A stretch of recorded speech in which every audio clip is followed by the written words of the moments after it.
அதிமுகவுடைய திராவிட முன்னேற்ற கழகத்துடைய சுற்றுச்சூழல் அணியினுடைய பொறுப்பில் இருக்கிறார். அதற்கான ஆதாரம் இருக்குது. அவர் இது வரைக்கும் கைது செய்யப்படவில்லை. இதற்கான காரணத்தை புதுக்கோட்டை காவல்துறை விளக்கணும்.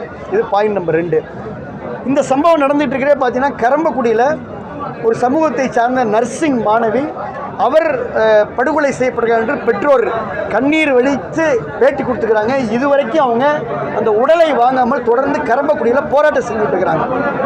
இதுவரைக்கும் அதற்கான குற்றவாளி கைது செய்யப்படவில்லை.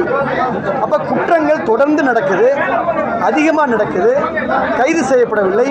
கைது செய்யக்கூடிய காவல்துறையே குற்றவாளிக்கு பாதுகாப்பாக இருக்கிறது, அவருக்கு ஆதரவாக பேட்டி கொடுக்குறாங்க. இதையெல்லாம் கண்டித்து தான் அதிமுக சார்பில் நம்முடைய மரியாதைக்குரிய பொதுச் செயலாளர் எடப்பாடியாருடைய ஆணைக்கிணங்க இங்கே மரியாதைக்குரிய மாவட்ட செயலாளர் வைரமுத்து அவர்கள், இங்கே இருக்கக்கூடிய முன்னாள் சட்டமன்ற உறுப்பினர்கள், நகரச் செயலாளர் எல்லாரும் கிட்டத்தட்ட இன்றைக்கி ஆயிரக்கணக்கான நிர்வாகிகள் போராட்டம் நடத்துவதற்காக நாங்கள் வந்தோம்.